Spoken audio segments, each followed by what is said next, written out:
Assalamualaikum warahmatullahi wabarakatuh.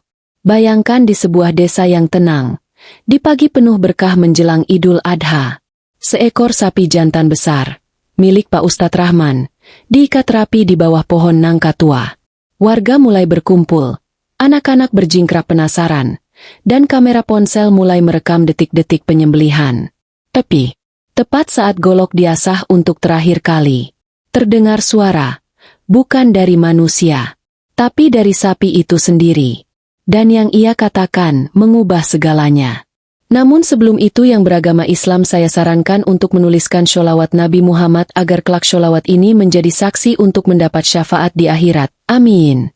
Jangan lupa juga like dan share cerita ini ke teman ataupun keluarga terdekat kita, untuk membantu menyebarkan dakwah Islam dalam bentuk cerita. Semoga Anda mendapatkan pahala yang setimpal karena sudah subscribe, like, komen dan membagikan cerita ini. Sekarang mari kita lanjut ke ceritanya. Langit pagi itu pucat. Kabut tipis melayang di antara batang-batang pohon jati yang menjulang di pinggir desa. Burung-burung hanya berkicau sebentar, lalu hilang. Seolah mereka tahu, ada sesuatu yang tak biasa akan terjadi hari ini. Di pelataran masjid tua, puluhan warga mulai berkumpul. Laki-laki dewasa membawa golok. Anak-anak kecil duduk bersila di atas tikar plastik, menunggu dengan mata penuh antusias. Hari itu adalah hari raya Idul Adha. Hari besar. Hari kurban. Tapi suasananya berbeda. Angin sejuk berembus pelan, membawa aroma tanah basah dan sesuatu yang lain. Sesuatu yang sulit dijelaskan. Seolah waktu menahan napasnya. Di sisi timur halaman, seekor sapi jantan besar berdiri dengan tenang. Warnanya coklat tua, tubuhnya gagah, tanduknya melengkung simetris. Warga menamainya si Gagah. Sudah beberapa hari ia diikat di bawah pohon nangka tua, dan tak sedikit pun ia memberontak. Matanya tak seperti mata sapi biasa. Ada tatapan dalam, mengandung kesedihan. Seolah ia tahu waktunya hampir tiba. Pak Ustadz Rahman datang perlahan. Jubahnya putih, sorbannya rapi, wajahnya teduh. Ia disegani, dihormati, dan bagi sebagian orang, ditakuti dalam diam. Di desa ini, tak ada yang berani menentang kata-katanya. Dengan langkah mantap, ia menghampiri si Gagah. Suara takbir mengalun dari speaker masjid. Tangannya menggenggam golok besar yang sudah diasah sejak subuh. Ia berlutut, menyentuh kepala si Gagah dengan lembut, lalu menunduk, memanjatkan doa. Semua warga terdiam. Bahkan anak-anak yang biasanya ribut pun bungkam. Hanya suara angin yang terdengar, dan degup jantung yang mulai cepat. Tiba-tiba terdengar suara. Bukan dari Pak Ustadz, bukan dari warga, bukan pula dari pengeras suara. Tapi dari si Gagah. Jangan dulu. Suara itu berat, dalam, pelan tapi jelas. Pak Ustadz mengangkat kepalanya. Matanya membelalak. Golok jatuh dari tangannya. Warga saling menoleh. Beberapa langsung berdiri. Beberapa anak kecil menangis. Seseorang memegangi dadanya. Pucat. Tunggu sebentar. Wahai Rahman. Semua mata tertuju pada si Gagah, yang kini menatap langsung ke arah Pak Ustadz. Aku datang, bukan hanya untuk dikorbankan. Aku membawa pesan. Dan kau, Rahman, adalah orang yang harus mendengarnya. Tubuh Pak Ustadz gemetar. Wajahnya berubah. Warga bergumam pelan. Ada yang membaca istighfar. Ada yang berucap syahadat. Siapa kamu? Tanya Pak Ustadz dengan suara serak. Namaku, Hasan. Detik itu juga, wajah Pak Ustadz seolah tersayat. Bibirnya terbuka, tapi tak ada kata keluar. Mata itu, nama itu, mengembalikan sesuatu yang selama ini dikuburnya dalam-dalam. Suasana berubah jadi mencekam. Seekor sapi baru saja menyebut nama yang tak pernah boleh disebut. Aku bukan datang untuk menuntut balas. Tapi aku datang agar kebenaran tak lagi disembunyikan di balik jubah putihmu. Pak Ustadz terhuyung. Warga semakin bingung. Beberapa mulai merapat ke belakang. Seseorang bertanya lirih. Apa maksudnya? Siapa Hasan?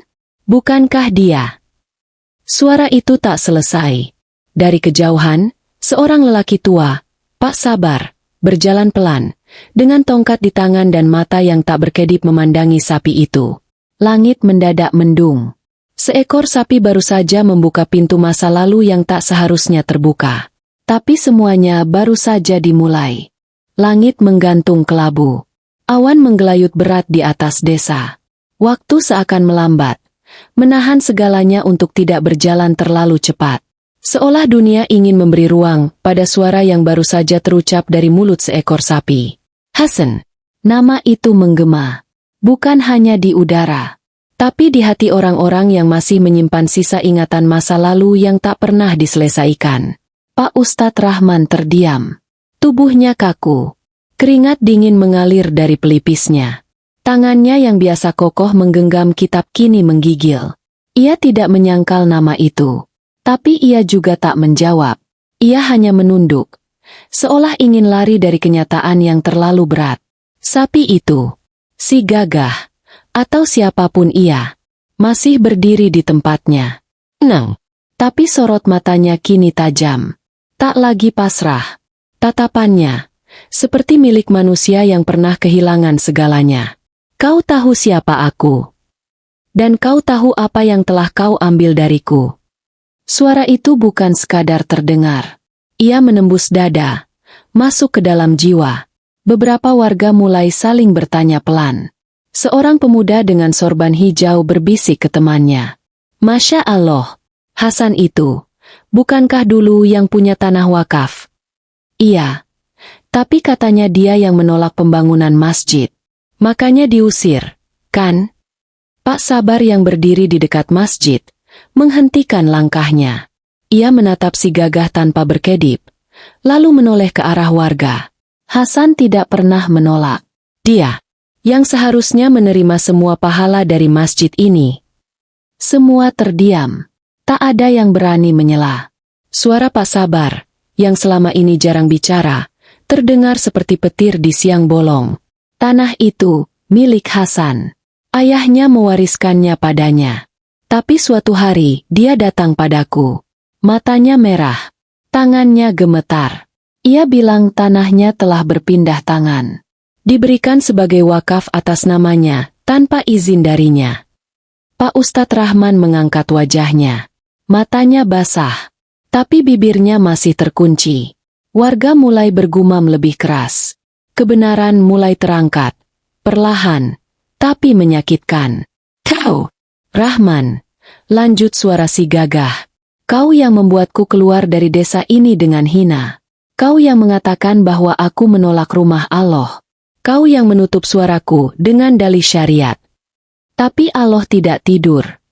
Sapi itu mengangkat kepalanya ke langit. Sejenak, semua mata mengikuti arah pandangnya. Langit yang tadi kelabu, kini meneteskan rintik hujan pertama.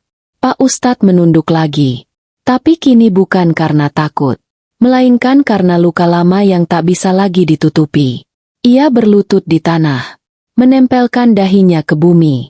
Lalu suaranya terdengar, pelan, patah-patah.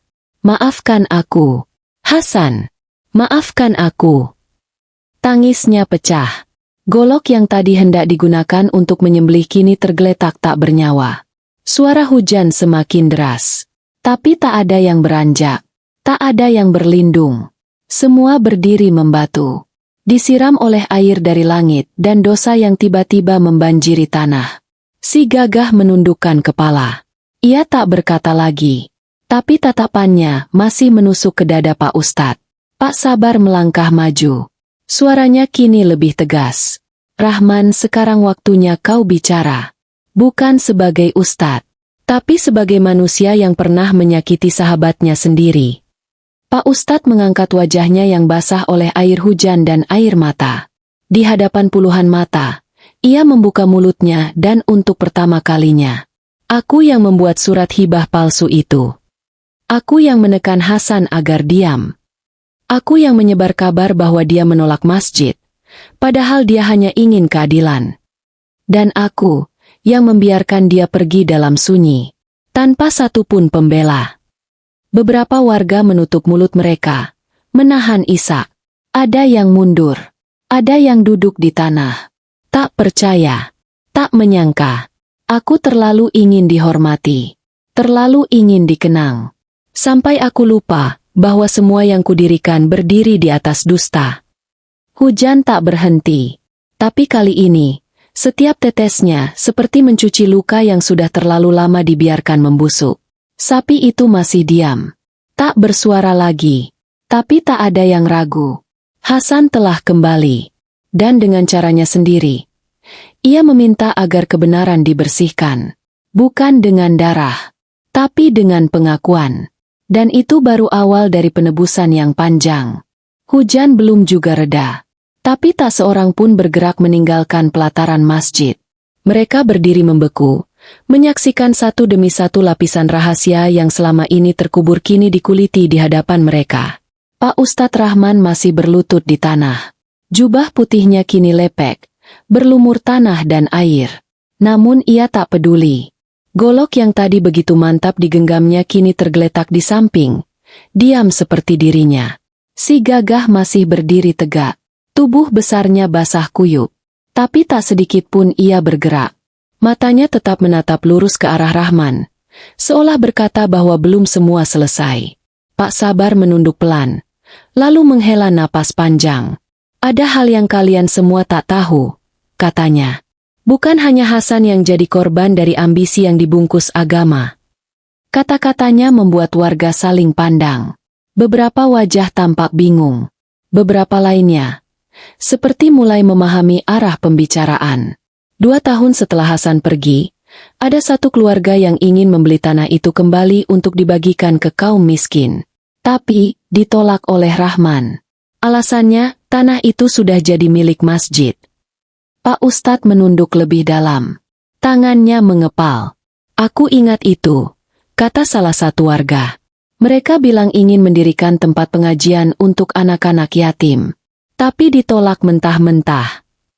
Bukan hanya ditolak, sambung Pak Sabar. Mereka dicap menentang ulama. Dan sejak itu, tak pernah lagi muncul di acara desa. Wajah-wajah mulai berubah. Tatapan hormat yang selama ini ditujukan kepada Pak Ustadz perlahan berganti jadi ragu. Tapi belum ada yang berani benar-benar menghakimi. Karena apa yang mereka saksikan hari itu terlalu ganjil, terlalu sakral, terlalu mengguncang. Rahman, kalau kau memang ingin menebus semuanya, jangan hanya dengan tangisan, tapi dengan keberanian membuka semua luka yang kau torehkan. Pak Ustadz mendongak. Matanya merah. Ia menatap satu persatu warga yang berkumpul. Lalu matanya kembali pada si gagah, yang masih diam, seperti menunggu. Aku tidak pernah berniat jahat. Tapi aku terlalu menikmati pujian. Terlalu menikmati kehormatan. Dan saat semuanya kuperoleh, aku takut kehilangannya. Suara Rahman terdengar lirih. Namun justru lirihnya itulah yang membuat warga terdiam. Saat Hasan menyerahkan tanah itu dengan berat hati, aku tidak menghentikannya. Aku justru menekannya dengan alasan agama. Bahwa menolak pembangunan masjid sama saja melawan Allah.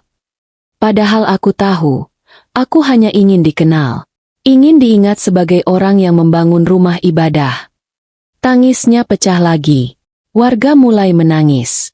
Beberapa menunduk. Tapi semua tetap diam. Tak satu pun berani bicara. Karena yang mereka saksikan bukan hanya penyesalan, tapi pengakuan yang telanjang. Si gagah perlahan menggerakkan kepalanya. Matanya kini tampak lebih lembut. Dan untuk pertama kalinya sejak suara itu muncul, ia bersuara lagi. Kau masih punya kesempatan, Rahman. Karena Allah Maha menerima taubat. Tapi taubat bukan sekadar menyesal. Taubat adalah keberanian untuk mengembalikan apa yang telah dirampas. Sekalipun itu bukan milikmu lagi. Kau telah merampas hak, dan menyebutnya ibadah. Kau menutupi keserakahan dengan ayat-ayat Allah. Tapi hari ini semua dibuka. Hening. Pak Ustadz berdiri perlahan. Lututnya gemetar. Suaranya terdengar patah-patah.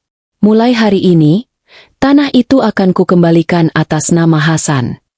Dan siapapun yang keluarganya pernah dizalimi, datanglah padaku. Akan kutebus, satu persatu. Air mata mengalir di wajahnya. Ia menatap si Gagah dengan penuh haru. Aku tahu, kau bukan sekadar hewan kurban. Kau adalah suara dari masa lalu, yang datang untuk menyelamatkanku dari neraka yang kutanam sendiri. Angin berembus pelan. Hujan mulai mereda. Tapi tiba-tiba, sapi itu melangkah maju. Keli. 2 kali. Kepalanya menunduk. Suaranya terdengar lagi. Tapi kini lembut. Pelan. Seperti bisikan. Jika kau telah siap, sembelihlah aku. Tapi bukan sebagai penebus dosa. Sembelih aku sebagai tanda bahwa dusta ini telah berhenti di sini. Pak Ustadz menggenggam goloknya. Tapi kali ini, bukan dengan sombong, bukan dengan rasa tinggi, tapi dengan air mata dan doa. Warga masih diam. Tak ada yang tahu, apakah darah yang akan mengalir hari ini adalah darah kurban, atau darah kesombongan yang akhirnya ditundukkan. Langit mulai terang. Hujan telah berhenti. Hanya sisa-sisa embun menggantung di ujung daun. Seolah alam ikut menunduk menyaksikan peristiwa yang baru saja terjadi. Pak Ustadz Rahman berdiri di sisi si Gagah. Tangannya menggenggam golok yang kini bukan lagi senjata keangkuhan, melainkan alat untuk menuntaskan jalan tobat. Warga menunduk. Tak ada yang berbicara. Tak ada yang berani bergerak. Di hadapan mereka, seorang yang selama ini diagungkan, telah membuka sendiri aibnya, memecahkan sendiri topengnya. Bismillahi Allahu Akbar. Dengan suara bergetar dan hati yang hancur, Pak Ustadz menyembelih si Gagah. Darah mengalir perlahan, menyatu dengan tanah, membawa serta beban-beban yang selama ini tertanam dalam-dalam. Tak ada teriakan, tak ada amukan, hanya keheningan yang memeluk semuanya. Dan saat napas terakhir keluar dari hewan itu, angin kembali berembus pelan. Sejuk, lembut. Seolah semesta sendiri sedang berbisik. Kebenaran akhirnya kembali ke tempatnya. Pak Rahman mencium tanah di dekat tubuh si Gagah, lalu berdiri, memandang warga satu persatu. Ia tak minta dimaklumi. Ia tak minta dihormati. Ia hanya berkata, aku tak akan kembali jadi ustadz, tapi aku akan tetap jadi Rahman. Seorang hamba yang sedang memperbaiki semua yang telah ia rusak dengan tangannya sendiri. Pak Sabar mengangguk pelan. Warga pun mendekat.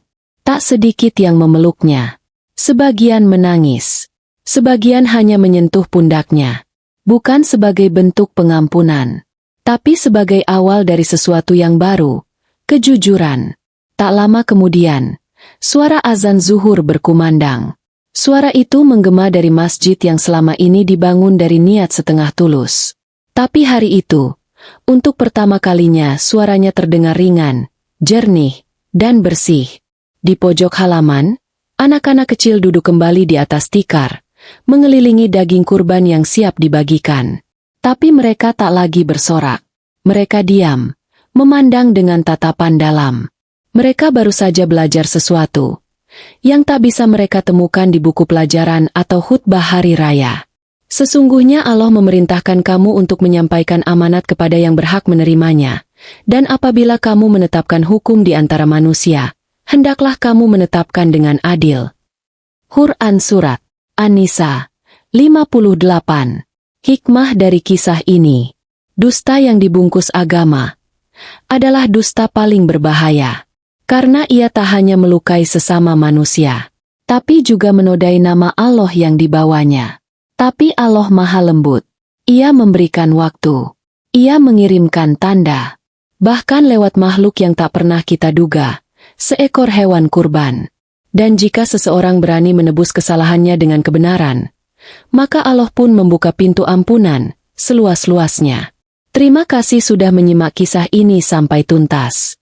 Jika kamu merasa cerita ini menggugah hati, membuka mata, dan menyentuh nurani, silakan like, tinggalkan komentar, dan subscribe untuk cerita-cerita lainnya yang menyentuh jiwa dan penuh makna.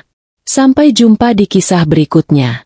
Semoga Allah menjaga hati kita semua, agar tak tergelincir saat sedang merasa paling dekat dengannya. Wassalamualaikum warahmatullahi wabarakatuh.